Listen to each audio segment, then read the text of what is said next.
Give me a thumbs up. And then, so you're live.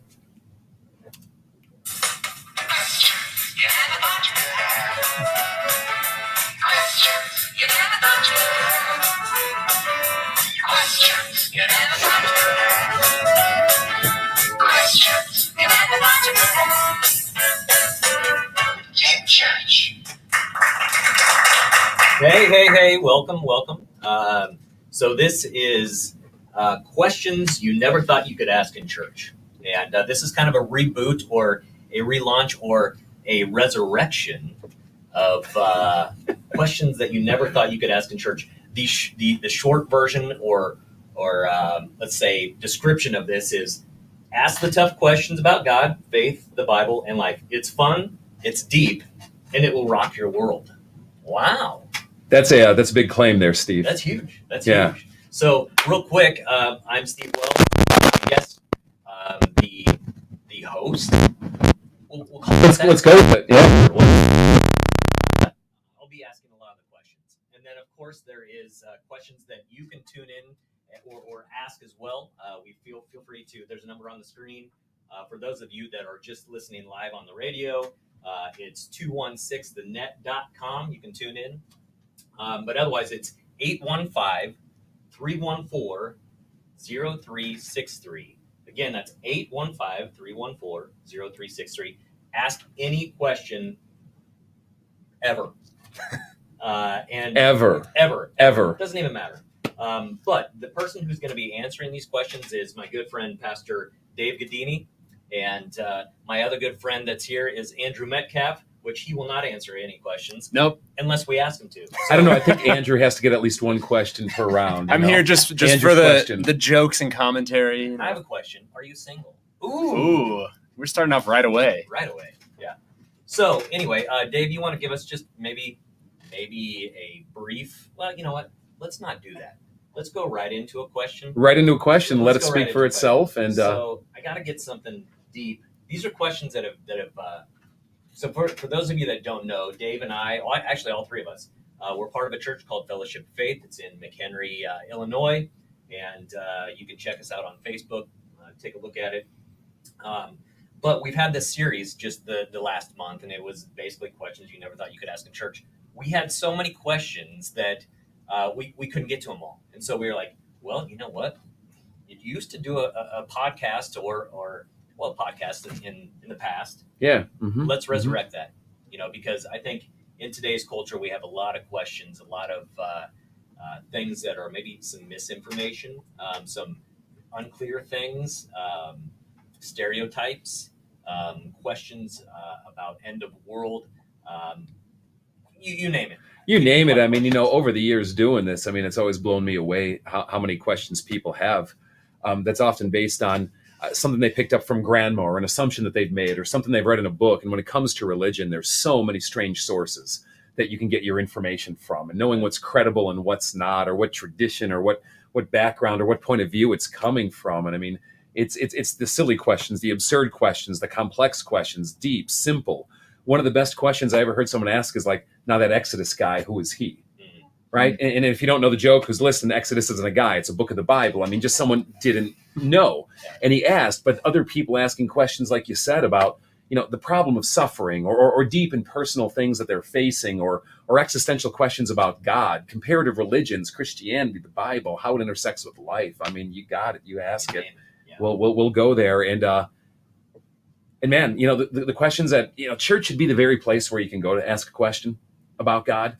And so many people I meet feel like it's the last place they can ask a question about God.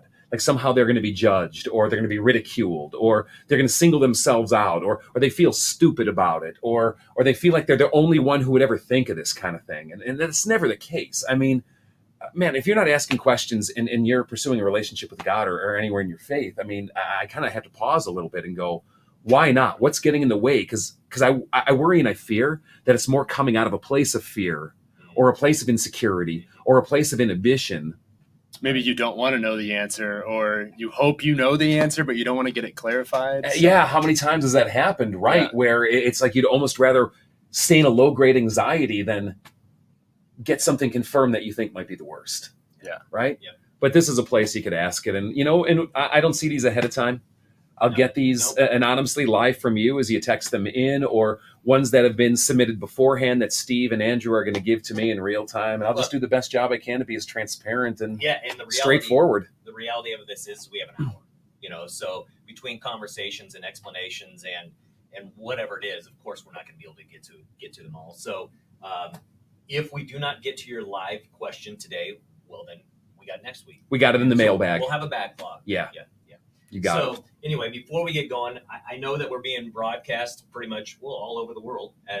Okay, so we got confirmation on that, so that's good. I have to selfishly give a shout out to my son Paul, who is over in Uganda. All right, Paul. He's working for the Hope Center Uganda. It's a children's home over there. So hello, son. Do well. We're counting on you. Perfect. Yeah. So anyway, we'll jump right in. Let's get to questions. Are you ready? Yeah, let's do it. All right, what do you got? First one. It feels like anxiety and mental health govern my life. I've been told by some that I just need to trust in God. How do I reconcile my inability to move past anxiety and worry with my faith in God? Yeah, there's so many layers of things in this question here. And with some of these, it's so difficult without knowing the context. I would love to talk to you personally and start to root out a little bit more of what's generating this. But I've seen this happen in a lot of churches and from a lot of well-meaning and not so well-meaning Christians, where somehow they see something like anxiety or depression or any other kind of mental struggle that I think we all face and that some of us face in a more both acute and chronic kind of way, is somehow indicating lack of faith, lack of trust, absence of faith, absence of trust, that somehow you could almost will it away if you just believed more. And nothing is further from the truth. Yeah. How many times would we love to sit down with the apostles, with Jesus, to kind of see what they struggled with, not just in a moment, but regularly. You look at Paul, talk about the way that he despaired in his life. You read the biographies of the people for the past 2,000 years in Christian tradition, people who like, if you were Roman Catholic, they would call a saint. And if you're a Protestant, you'd probably call a saint too. You know what I mean? Yeah. And the deep existential struggles that they've had. So I guess what I want to start with is saying your mental health struggle should never be an inference that your faith is absent. You might have the strongest faith in God and simultaneously have the strongest mental health struggle. Now, I'll speak to this a little bit personally as an anxiety guy. And I mean, anxiety's been my best friend since, 2 years old. And have had to wrestle through that a lot personally. Are there times where anxiety and faith come head to head and my faith has helped me through anxiety? You better believe it. Have there been times that I have been clinging to anxiety rather than trusting in God? Yes.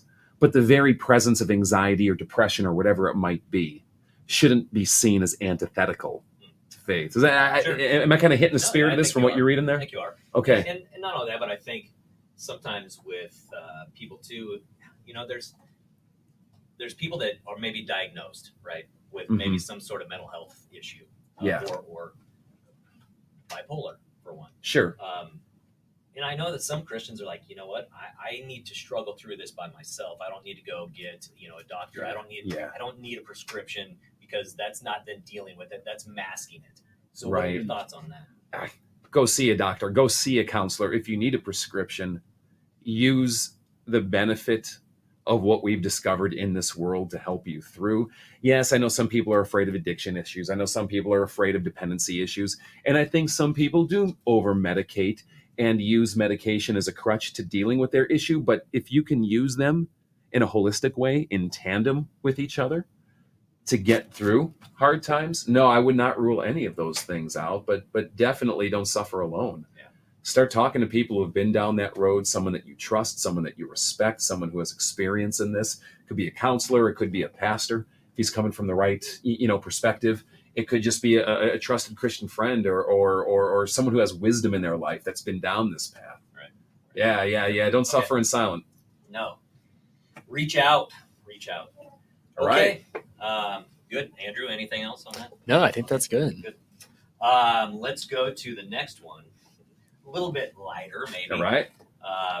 was I randomly put into my body? And did I randomly get the personality and interests that I have? Yeah, were you randomly put in your body, right? It's I don't know, what does that even mean? How do you even define that, right?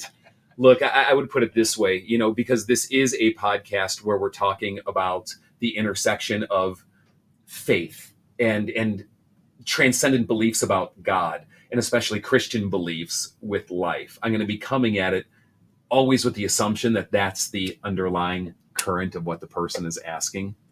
I've seen a lot of people go, well, if God's created me, he must have created every aspect of me. He must have made me just the way I'm supposed to be. And I think that's going too far to one side.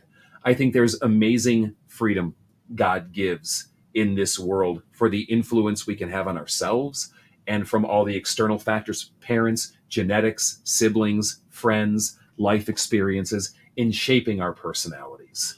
So on one hand, I think of the Psalms where, the psalmist cries out, Psalm 139, talking about how he's fearfully and wonderfully made and how God knows the very hairs on his head, which Steve, that's kind of an easier one for you, right? Hairs on my head, yes. Why did the guy have a hat on? Yeah, I'm wearing the hat next week. I'll tell you. Guys are both in I've seen this. right We're in now. denial. You just got to do it. Just got to own it. It's so much work though to take care of it all the time. As you can see, so we were in a hurry to get here today.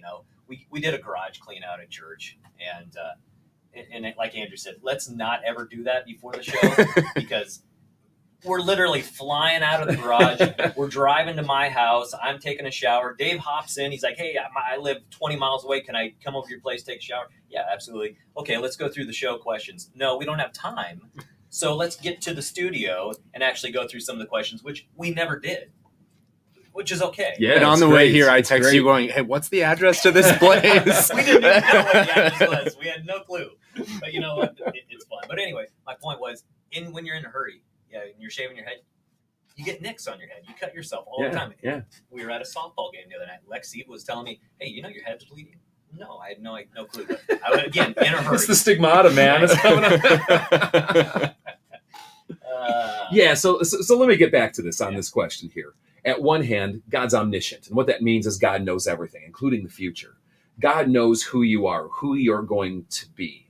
But the fact that God has foreknowledge shouldn't lead someone to believe that everything is foreordained. There is still immense freedom for your personality to be shaped by your parents, your life situations, and everything that I just mentioned earlier. So no, you're not random, and yet at the same time, you're not fatalistically determined. So how does, not coming from the questions that we have here, but so explain then where free will jumps into that, right? Because I think a lot of people say, well, why would God do, or why would God allow, or and I think maybe this is partly one of the questions that is in here, but I'm going to just jump to it right now, which is free will. Okay, so explain that, because I don't know that people. Explain free will. Okay, next 30 minutes. In relation to Christianity. That's all we're getting to this episode. That's it. Go to free. Just do it. What's free will? We know free will is something that exists from a biblical Christian worldview standpoint. But it's not spelled out in full, both in the scriptures themselves, the teachings of Jesus, or in Christian tradition in the writings there. And there's a variety of thought about how much freedom that we have and in what areas we might have more freedom or bondage to the will, which is a classic Martin Luther work, where he talked that we're supposed to have free will, but we're almost enslaved. And so is our free will really free? So we know it's there to some degree, but to what extent remains somewhat of a mystery, which is, I think, why there's so many different Christian traditions that have come to different places wrestling on that topic. And especially as you nuance it down more, in what area of life are we talking about free will as well? There's very few, if any, Christians who are going to go so far as to say your free will is so, shall we say, not free and predetermined, that the fact that you came in here today, Steve, to the studio was predetermined. The fact that you asked this question was predetermined, right? Though I do remember a story I heard once about a certain Christian group that really trying to take it Seriously, what was it? Petra. No, not Petra. Not a Man. band. Way back when. Is that, yeah, right. Anyway, sorry. No, but they wouldn't go to the store to buy like milk Oh, wow. unless they felt God was calling them to get milk, because they were so concerned about being so obedient to God's foreordained plan, or at least desire. Because they would even say they're still free to go, but maybe that's outside of his will. Because what if God wanted me to help someone on the way? What if there was someone God wanted me to witness to on the way? What if God was trying to stave me off from an accident? And I think all of us kind of start playing these head games at certain times, going, oh, if only I didn't get on that plane, if only she didn't. Right. I don't think God is trying to get you to read the signs and the omens to go, what kind of phone plan am I supposed to choose? I think he gives a lot of freedom and a lot of options before us that are all God pleasing, and he wants us to live our lives. And within that, we're going to face random things. Everything is going to affect us. Everything affects us to some certain kind of degree, right? No getting around that. Go in knowing that. And those paths and courses ultimately shape us, but not in a fatalistic kind of way. Well, and I think along with that, you kind of come into the idea of God's will as well. Because, okay, we have free will to do what we want, but I think there's this idea of, okay, but what's God's will? And when So, we talk and that's a about whole God's nother will, thing. you almost have to even separate that out into God's will is, I do believe that there are certain things he says, this is going to happen. And nothing you can say or do is going to change it. Mm-hmm. But then there's another way people talk about God's will, which is God's desires. Like it's God's will for that. God wants that, right? Yeah. I don't think that God wanted Adam and Eve to sin in the garden, even though he knew they were going to sin in the garden. God allows things to happen that he doesn't want, right? Yeah. And so even when you talk about God's will, you have to parse it out. Well, and I heard, I think it was a professor in college talk about God's will, and like that we kind of create God's will in a way with the things that we do. Because if you're deciding between this good thing and this other good thing, well, neither one of those is probably God's will, but in doing that and honoring him with it, you're kind of encompassing that. I don't know if that's, No, I probably hear didn't ya. do it That's justice, interesting. but But I think this is where maybe analogies work best, where, you've got 3 daughters, you take your kids, there's certainly certain things you want them to do and certain things you don't want them to do, certain things that you want them to become, hopefully not like as specific as I want you to marry this specific guy or take this specific job, but the character of who they're going to become. Well, God reveals that kind of stuff. I mean, this is what the whole Sinai experience is about with ancient Israel, where he's giving them a code of what it means to be my people. This is so much of what like the Sermon on the Mount is about with Jesus and his disciples, the writings of Paul, where he's encouraging them. But it's always character attribute based stuff. If you notice it, very rarely is it like very specific commands to very tangible things, unless he's like, hey, at the end of his letters, bring my coat when you come to visit me. Are we going to say that's God's will? No, just bring my coat, man. So I think that God treats us like his kids, or like we treat our kids. Would you want your kid coming to you 24/7 going, Dad, what do I do next? Dad, what's your will? Oh my goodness. Dad, I mean, you go out of your mind, it's like, grow up and live your life. But there are certain Right? times in their lives when they do that, though.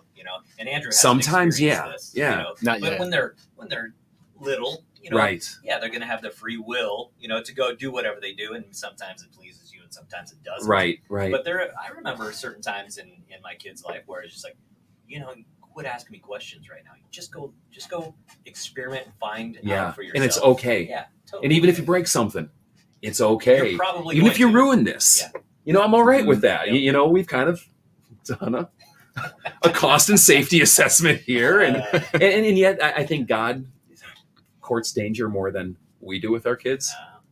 There are plenty of things where God, I think, lets us face harder consequences than maybe we would as parents. Why? Why does he do that? I don't know, and I've thought a lot about this, and I don't think you can prove text the answer on this one, but I think philosophically, the best way to approach it, or at least a strong way to approach it, is that the alternate would be worse.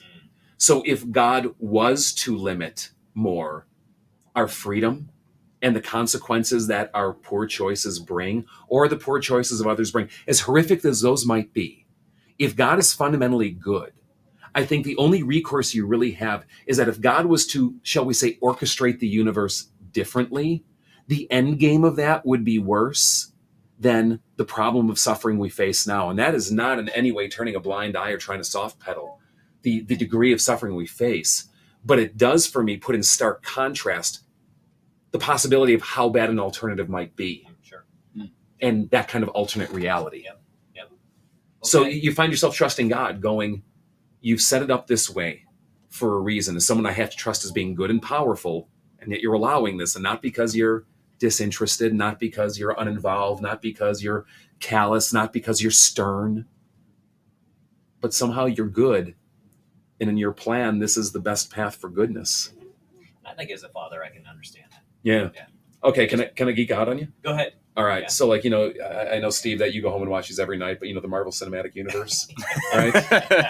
Yeah, that's what This might be a one-sided conversation for you. I know, right? Andrew, we're going to turn our mics here maybe a little bit more. I don't know. No, I haven't seen many of them. No, but either. here's where I'm going, and the analogy I'm going to use is going to apply to virtually any kind of sci-fi or fantasy or whatever you watch. Right. But this is where I think art and cinema and theater and literature, where it works, because by getting outside of topics, we can see things through hypothetical examples to kind of speak in. But what is it? Is Infinity War?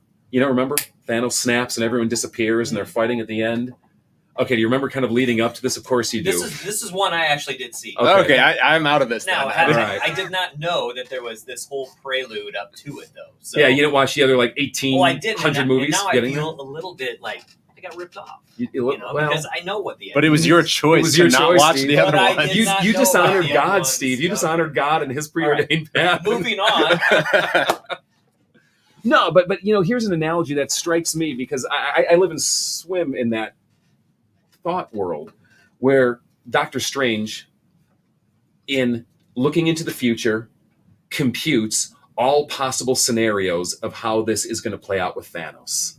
And none of them are going to work out except for one out of 18 million, or I don't remember the exact numbers. And those of you who really geek out on this, you can text in and call me on it, all right? And tighten up my analogy here.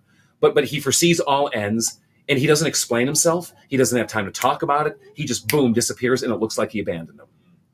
And one who could have been a help in this cause, and maybe been that extra 1% to turn the edge, he disappears and catastrophe comes upon the world.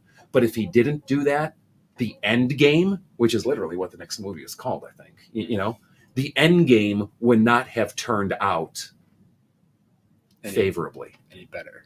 And so how do we use something like an analogy of that to maybe understand and climb in a God spectrum a little bit, going, he knows all possible paths, right? He knows every fork and every junction. He's choosing to operate on a certain course. And if he's good, that should lead us to trust him on that course rather than doubt him on it. Even though, let's face it, we do, don't we? I mean, it's human nature when you're in the midst of it to go, where are you? Or what are you doing? Or how could you? Or, fill in the blank.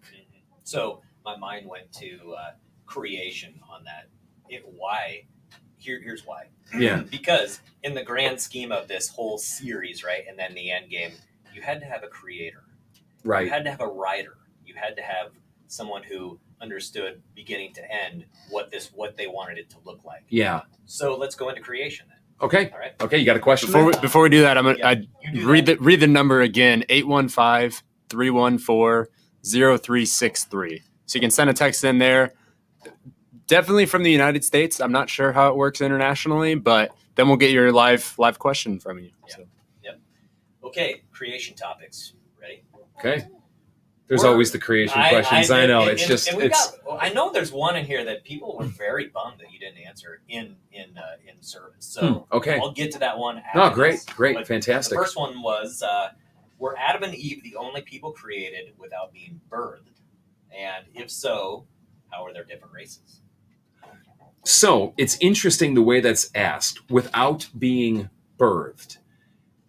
What are we implying there? Because, with the technological advances that we have today, there are people who are not born in, shall we say, the natural biological way, right? Correct. So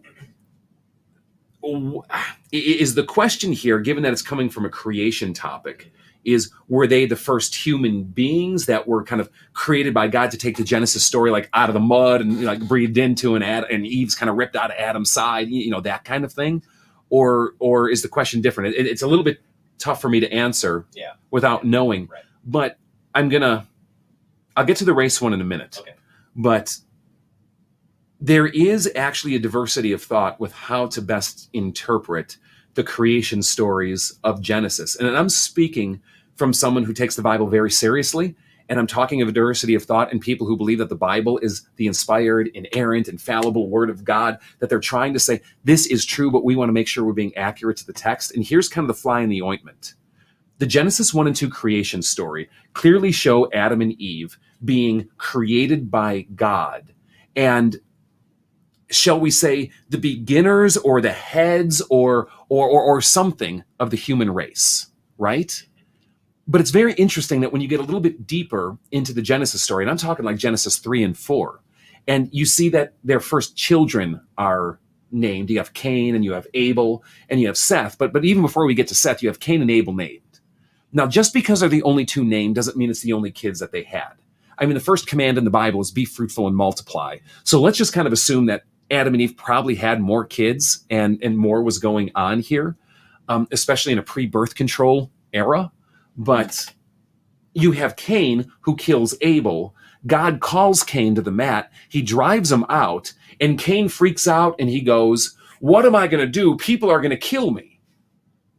Who are these people that he's talking about? Right. And so he gives them this brand or this mark, and it's called comes down into like bad B-rated horror movies and sci-fi movies and like Christian fiction, which is the worst of them all, like the mark of Cain and like, what's the mark of Cain? But he's kind of marked in some kind of way. Well, I think Adam and Eve knew who he was. Like I don't think he needs a mark for Adam and Eve. And if Abel's gone, I mean, right? So what purpose is this serving? And it talks about like cities then being born. Now, who knows how fast did the population kind of expansion happen from Adam and Eve? It could be that way, but there have been some that have suggested that Adam and Eve might have been federal heads, is the way it's sometimes put, of a diverse human population, so to speak. And I'm not sure that you can extract the exact answer out of Genesis alone from that. I think you have to get into the theological trajectories of where these lines will think you, but I have seen a diversity of thought among Bible-believing Christians on that matter. But either way, let's get to the race question, because that seems what it's building up to, right? The way I like to answer it is there's one race, and it's called the human race, and that we all share the same pigment, just in greater degrees. And even though we use the word race today, from anything from legal forms to how you apply for financial aid to census population data to whatever it might be, to refer to what we call as Black, white, Latino, Asian, Aleutian American Indian. We've all seen the race forms. They give us like 7 or 8 different choices on it. Let's face it, that even is a little watered down. Yeah. I think that is even kind of doing an injustice to the amazing complexity and diversity of the unique cultures and places we have. But we all come from the same stock, especially if you all come from Adam and Eve, you all come from the same stock. And through the way that, I'm not going to sit here and claim to be a geneticist, I know about that much, right? But the way that the gene pool accentuates in different populations, depending where you live, it's going to bring out different colors, if you will, within it. I think it's at least one very viable explanation to it. Okay, so then when we're talking about creation, different races, now we're going to talk about different kinds. Okay. So who created dinosaurs, and were they in the Bible? This is one that it was such, people were like, well, I asked that question. Well, Tina mentioned it. Probably 10 of them. It's like everybody wants to know. So what about dinosaurs? What about it? Because it always comes back. It comes back to dinosaurs. It comes back to ghosts, and it comes back to Are ghosts real? Are ghosts real? Yeah. Is it my grandma haunting me? Yes. Okay. The answer is yes.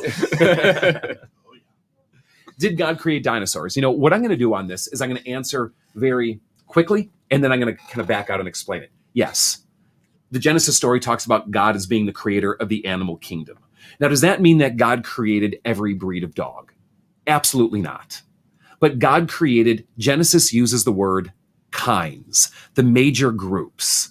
He created the birds. He created the land animals. It seems like he created a certain diversity within land animals. And I'm sure over time that through, reproduction and mutation and gene pool, and all that kind of stuff that, we've learned about in science and that we can go on, a greater variety and diversity of the animal kingdom created. So I don't know what dinosaur God created off the bat or what kind God created off the bat that we see these different bones come from. But the short answer is, God created this world, and he created it teeming with life because God is a God of life. Correct. So at some level, we're going to answer yes, wherever that happens to be on the tree, if I can put it that way. And the second question was where can you find them in the Bible? If at all. Were they in the Bible? Okay, yeah. So it's actually a far more complicated question than you might think, and it actually opens up horizons that the person asking probably is unaware of. And I'm just going to open the can, and then you can do with the contents. There's no retraction on this. There's no retraction, right? This is live. It's out there, right? Okay. So you are not going to find the word dinosaur, to my knowledge, in any English translation of the Bible. But will you find a reference to big beasties? Sure. Yes. In the Genesis story, there is, even in the Genesis 1 narrative, when he talks about, and I can open this right now and look at it if you want. Should I hold it right side up? Would that help? You can see the condition of this. I think Genesis is even falling out. Life. So, I don't even know if this is going to hit, but I think it's Genesis 1:25, 4, 3. It's in the teens or the 20s, where God creates the land animals. And there's this throwaway line that you come to, and my eye is skipping on my 2-point font right now. God creates them. He fills the water. He says it's the 5th day. God said, let the land produce living creatures, let them move along the ground. God made the wild animals, each according to their kind, and God saw that it was good. And, for time's sake, I'm looking, and it's not jumping out. He said, let the waters be full and the seas be filled. But there's a throwaway line to this thing called the tanin. All right, in Hebrew, tanin. Okay. And it's a classic reference to the sea creatures. But what you see that word used for in ancient Near East mythologies and in the rest of the biblical narrative is sea monsters. And the question is this referring to a zoological creature, like an actual water beast, like we think of maybe a sea dragon, you would call it, or some kind of water dinosaur, or whatever kind of language you want to give? Or is it a polemic against ancient Near East mythology, who is all based in Tiamat, which is this dragon out of the Akkadian and Syrian and Babylonian myths that creation comes out of, and the gods come and split Tiamat open and birth out of the waters of chaos of Tiamat. And I'm opening the can here, right? Yeah. And is the Genesis author giving no, God created all this kind of stuff. You think there's this great chaos Tiamat sea dragon out there? Is it zoological or is it mythological as a polemical purpose? Does that make sense? Yeah. You'll also see that happen in Job. You'll come to the end of Job where for 30 chapters, Job is biting his tongue as his friends are trying to chide him on to question why God would allow evil and suffering to come in his life, particularly as one who claimed to be righteous and a God-fearer. And of course, Job's friends are missing the point, and this is the point of the story of the book of Job, is they keep going, you must have done something wrong because God is just. So there's some secret sin that you have, something that you're hiding, something that you're harboring, maybe something that you're unaware of. And Job keeps calling him to the mat. But at the final, chapter 38, Job finally snaps. And he kind of, lets it out. He lets God have it, and God shows up on the scene. And God's answer to Job is this 3-chapter tirade of, where were you when I? Where were you when I? Who do you think you are? Where were you when I? It's great reading. Yeah. It's great. Yeah, you guys got to read Job. It's humbling. Yeah. But you come to Job Don't quote me on the exact chapter here. I think it's chapter 40 and 41. 40 verse 15 is where that starts. Where you'll get a reference to something called behemoth and later to something else called Leviathan. And if you read the descriptions and then you read the little footnote that the editors put in, like, I think maybe NRSV, maybe, or certainly the NIV has it, where they go, possibly the hippopotamus, possibly the alligator. I'm sorry, I've never seen an alligator that breathes fire. You read the description of these things, and it does not fit in any way those zoological categories. So is that referencing dinosaurs? Is that referencing dragons? Yeah. Is that zoological or mythological? You see, we're back to that question again. So those are some of the reference points, but certainly we know that we've dug big bones out of the ground. And what those bones belong to, well, anthropologists and archaeologists and zoologists and other people who study these kinds of things have reconstructed the things that we see in museums, and some are probably pretty intact to what they found in the ground. But a lot of times it's like, well, we found a femur and we're kind of building a model around it because it kind of makes sense, but we kind of burn it in our brain because we've seen it in art and we've seen it in fiction and we've seen it in museums as being the de facto proof of that's what it looked like. I think we want to understand it. Yeah, totally. And I'm not by any means trying to say that these are, irresponsible or stupid people doing it. No, these are really smart people who know how to do this kind of stuff. But there is some flexibility in that as well. And how will our understanding of dinosaurs even change in the next 100 years as more bones are dug up, as biological and scientific advances to test those things ramp up? Right. But again, we're getting kind of off field here. And those are some of the references you can check out. Genesis 1, Job. Isaiah references these sea dragons, Rahab, Leviathan, Lotan. These are words you can look up if you're just doing a search. And, This one may have come from my daughter, but I doubt it. Well, it could have. How does the story of creation coexist then with evolution? So now that we're talking about that, let's lead into evolution a little bit. Because, we've got 15 minutes. Just summarize solve it right here, guys. The next 15 minutes. There's not hours and hours and hours of debate The most online important about 15 this. minutes of your life. Right? And we got to save one of those minutes for kind of like, what I call time station identification and all that kind of stuff, right? By the 21.6 the net, by the way. Before we get to that, we do want to thank, this is our first time that the three of us have been together in this studio. It is, and this is great. Kent Jones is over here producing this, and so shout out to Kent 21.6 the net for allowing us to be here. This was kind of just to give you a little backstory. So Andrew and I are from Nebraska, right? Oh. Yes. No, it's not. Oh, it's Yeah. The N on the helmet stands for knowledge. It could. But anyway, we moved here about in August it'll be 2 years almost. Mm-hmm. So Kent, is a member of our congregation, and I remember him coming up saying, "Hey, I've got this, podcast or this station, and it could be really beneficial to, I think, like you guys starting a podcast where we could broadcast your church service." And I'm thinking, wow, I just got my feet on the ground here. I would love to do that eventually, but it's probably not going to happen yet. Now we're finally to that point. And Kent waited, and you opened studio space. And I thank God he was just so patient with us, for allowing that. So shout out to Kent. Shout out to Kent. Thank you. Anyway, evolution. What do you mean by evolution? Define it. Well, I won't define it, but I'll let's go from the standard of this being has now evolved into this being so that it can exist. I don't know. Is there a different... So you're talking about interspecies evolution, or the idea of about anything. creationism? I'm reading a question that came in. How does the story of creation coexist with evolution? So don't pinpoint this on me, so that way we get feedback from the show and say, well, Steve got it wrong. And then you guys use me as a scapegoat. You have to start by defining your terms. What do you mean by evolution, and to what extent? And what do you mean by creation, and to what extent? Now, I already mentioned this earlier with creation, that there's no one, I think, out there that thinks that God has created every single species that we see on the earth today. I gave the example of dog breeds earlier. We know dog breeds that were invented, if I can put it that way, in the last 100 years, right? So we know...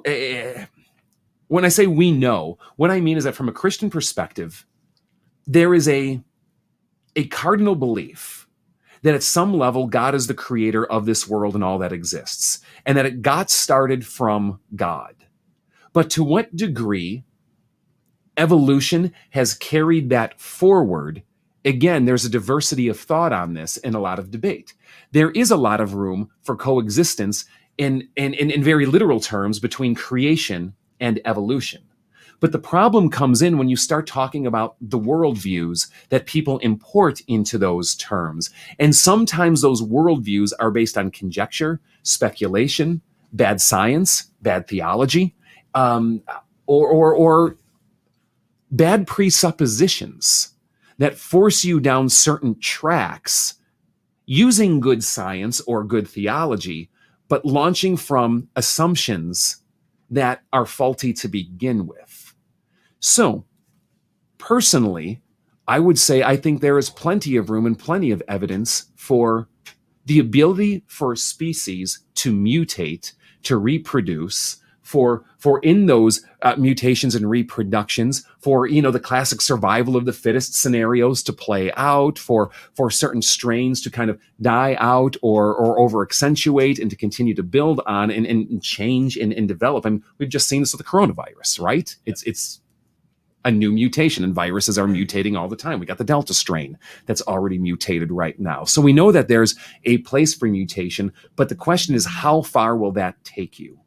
Because it seems scientifically, and again, I am going to admit that I am speaking here not from my field of expertise, and I invite the texts and the challenges, but it seems that scientifically, mutation will only take you so far before it destroys the species, right? Yep. That mutation often leads to poorer ends rather than stronger ends. Now, yes, can you adapt to strength? Of course, I believe that. But my point to this question is, can you start from a virus and mutate all the way up to a human being? I don't think so. I think that's one of the problems of the current evolutionary theory that's propagated today. But of course, current evolutionary theory can't allow for God to exist in the universe. It has to be an all or nothing on both sides. It's a closed system. Yeah. We have to go from the observable data and project our theories based on what we observe now and not allow for transcendence to come in and have a part in the game. Well, that's problematic to me, because if you start with a belief in God, you're already assuming that God can come into the mix and do things to either start the train or toy with the train, correct the train, guide the train as we go. But that's not a scientist's job.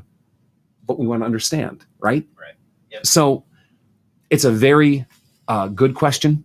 It's one that demands a lot more time than I gave it today. And I just invite whoever it is that if they really want to dig into this, I can point you to some very balanced and well thought out resources where people navigate this. Maybe one or two that I'll throw out right now. Check out BioLogos. BioLogos. BioLogos.com. It's a consortium of Christian scientists. Spell that way. BIOLOGOS. It's combining the word biology, which means life, of course, in Greek, and logos, which is it's a very important theological word, which means word. Like John 1, in the beginning was the Word, and the Word was with God, and the Word was God. Well, the word is logos there. Okay. And it has both philosophical and theological baggage to it. But it's Christian scientists trying to wrestle out these questions. And it's a wealth of resources and articles you can check out there. There's others I could recommend as well. I mean, the literature on this is vast and deep, and it's ever changing because that's the nature of, well, honestly, both science and, more than people think, even theology. Yeah. As we continue to learn more and more and try to understand God more and more in relation to our world today. Okay. So if you are interested and you're listening right now, and Dave just said that he's got other resources that you can use or go to for information, whatnot, go ahead and text that in. Ask the question what they are, and we'll get back to you. So, Yeah. 815-314-0363. You're keeping us most on people tack, most Andrew. people are Yeah. just listening. So Yeah. It's true. It's write true. it down, save it in your phone. So I'm glad Andrew's here. Yeah. We get lost in this. And then I'm glad to be here. We're just having our conversation. Yeah. Like, why aren't we getting any texts? I don't know. Okay, well, moving on. Let's see. let's go to. So, what do people mean when they say God has been alive since before time?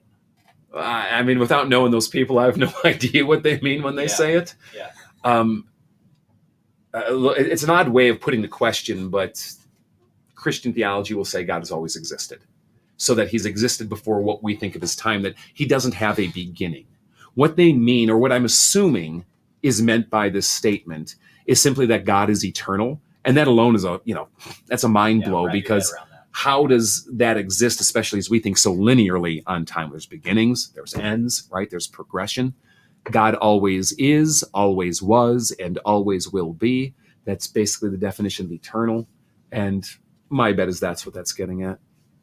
Yeah, that's always been a hard one for me, because the moment that I think about, okay, so my life comes to an end, right? Eternally, I'm going to be with God. Mm-hmm. That blows my mind. Like, I can't, and I'll try and go down that track, like, okay, well, let's see how far I can go without getting myself crazy. Yeah. And then eventually I just give up, because I can't understand it. Right. Right. Which is great, It is, yeah. Then, my comfort is that, well, why would I have to understand, or why should I understand everything, that if he is the creator and if he is God, I don't expect to understand everything. Mm-hmm. And if I did, then I'm not too impressed. Yeah, like, right. If you're on the same level. Yeah, Yeah. Because I know my IQ, and it ain't that great, So some things I just have to be okay with. Faith. Okay, so we've got about 10 minutes to go. Let's do this. Maybe some morality stuff. Why do bad things happen to good people? And what makes a person good? Why do bad things happen to good people, and what makes a person good? Look, I know the spirit of this question. I'm not really being trite with it. But the way I do like to answer is, why do you assume you're good? I love Jesus' answer to this exact same question. They come up to him. You can read this in the Gospels, and they go, "Good teacher, what must I do to inherit eternal life?" And Jesus goes, "Why do you call me good?" Now, Jesus says that. Right. Why do you call me good? There is no one good but God. And was he looking for their definition of good? Yeah. Right. I think a lot of us are more prone to think we are a lot better people than we actually are. The basic belief of the basic Christian belief of human anthropology, right? Of anthropology, is that we are by nature sinful and unclean, that we have all fallen short of the glory of God, that we are by nature corrupt, not made that way in God's original design, but born that way because of the destruction of sin that's come into the world, that none of us can stand before God and go, "I am good." Well, but I do good things. You might do good things. But again, And I wouldn't do that thing. Right. So Right. then you get into this therefore, ranking now system. I'm better. Yep. And I think that's the heart of the question here, because I think what it comes down to is, I don't feel like I deserve what I'm getting, particularly as I measure myself against other people who seem worse than I am and whose lives seem to be working out far better. And that's true. That does happen. You will see that people who sometimes lead better moral lives don't enjoy as much blessing, specifically in a material way, be that health, be that prosperity, be that ease of life in front of you, as other people who are really trying to do the right thing. And Jesus even talks about that. He promises us that we'll suffer in this world, and specifically suffer because we're following him in his name, and that will actually create more suffering for us at times. I'll tell you how I've wrestled through this, and I got to say, this is how I've wrestled through it very personally. I finally came to the realization that I don't deserve anything from God. Why do I think I deserve anything good at all? Where is that assumption coming from? Why is God entitled to do anything for me or give me anything? The fact that he does do anything for me should leave me in wonder and awe that some being so far beyond my worthiness would bother to take the time with me. I mean, think about it this way. I mean, think about how we go around neighborhoods like spraying poison everywhere to kill like mosquitoes en masse, right? To us, they're a nuisance. And we are closer to a mosquito than we are to God. Yeah. You know, why don't we treat mosquito? Why would a mosquito expect that I would treat it in any kind of decent way, right? And yet God in his mercy. So when you start from a place of going, any good and perfect thing is a gift of God, it hopefully leads to gratitude.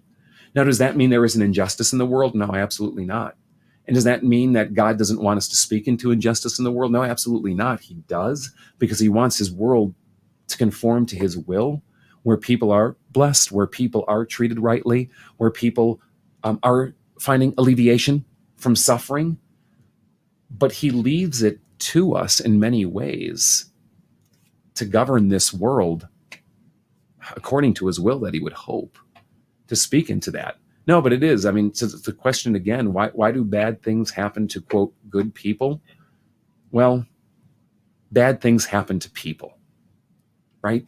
As a result of the corruption that the human race has brought into this world.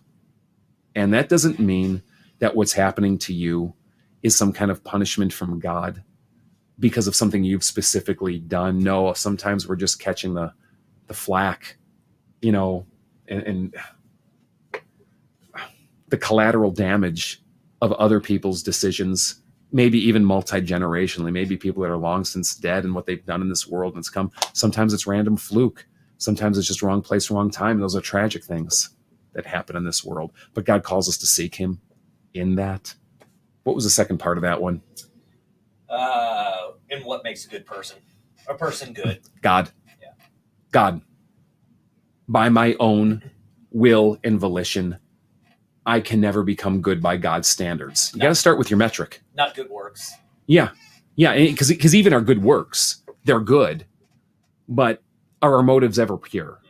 Are they ever truly 100% pure, or is everything that we do at some degree mixed? That doesn't mean that should stave us off in despair from seeking to do good and become better people. No, absolutely not. God is going to work in us, and he wants to transform us, and he wants to, the theological word is sanctify us. And it's predominantly the work of the Holy Spirit that he does invite us to participate in with him. And so we do have a role to play in that, but it's fundamentally God who will make us good. And that's why Jesus will talk about being born again. You know, we don't give birth to ourselves, and we don't give birth to ourselves a second time. God gives us new birth and a new transformed life, and we yearn for the eternity to come when God completely transforms us to be the people he's always meant us to be. To think that we're carbon copies, and that's dated, I know, but you know, I just haven't found a better analogy, right? That we are these weak, vandalized copies, these faded copies of the glory of what humanity was supposed to be. But God is looking to restore us to full humanity. We're shadows, man. Individually. Yeah. You know? Yeah. And I like how you said that we'll never reach God's standard of being good. And I think that comes back to, okay, how do they define good? You define good as, well, I don't do too many bad things. Well, we're never going to reach God's standard of good. So, well, and it's even defining it by things. Mm-hmm. Isn't that funny that like we always define it's by what sin you do, by what you do or don't do, not as a condition of who you are. Mm-hmm. And Jesus talks so much about how the real issue is what comes out of the heart.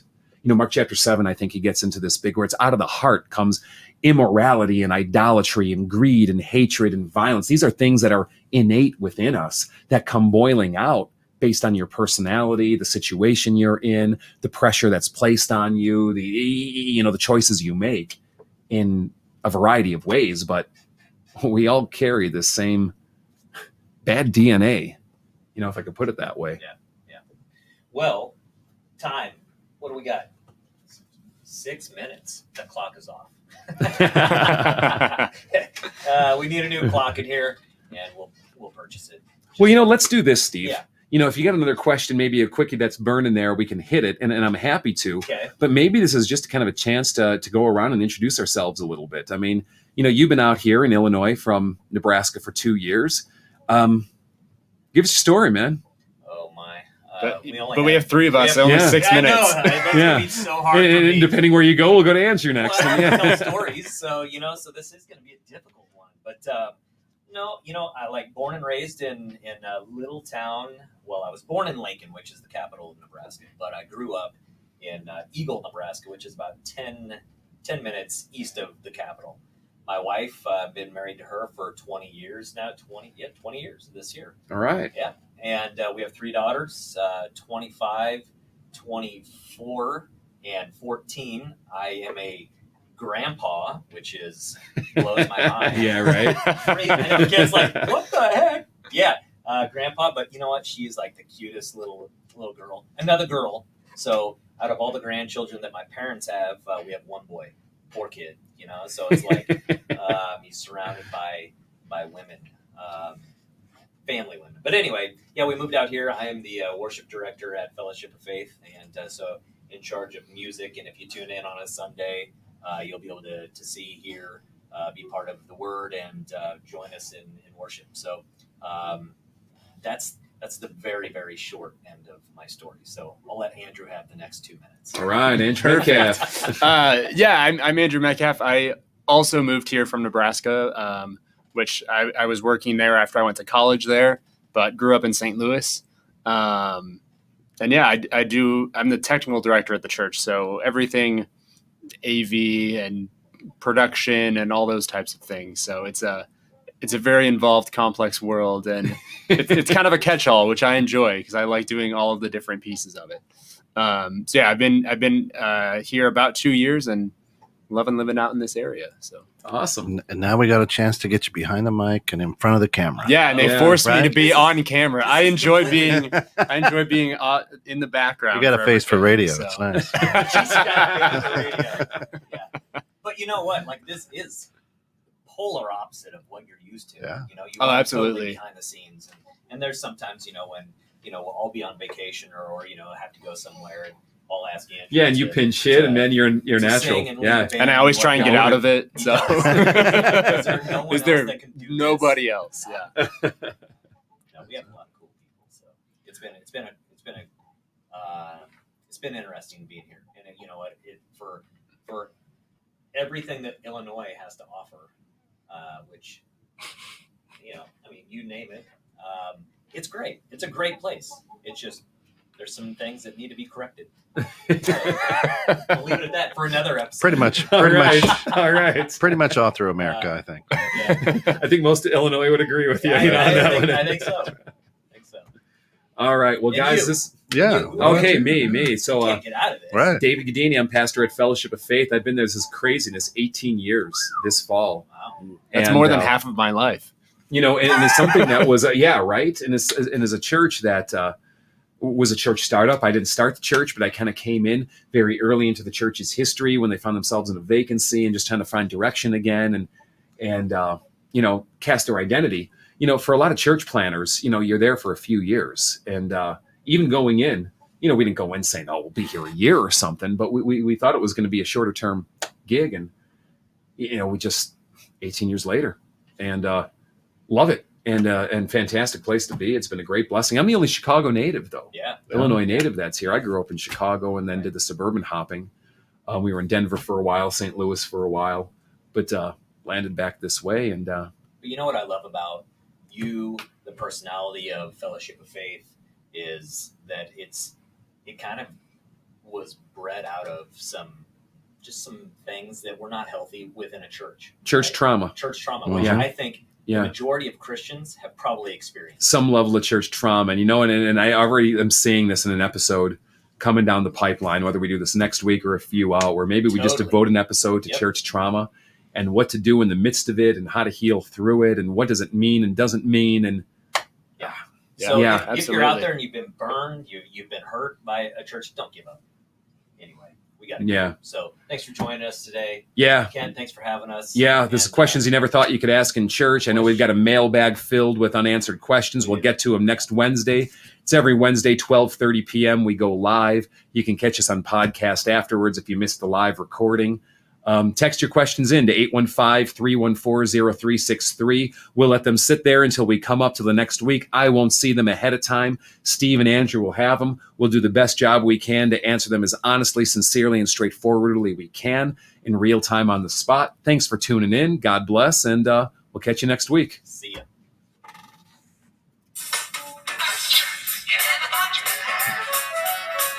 We need outfits. Totally.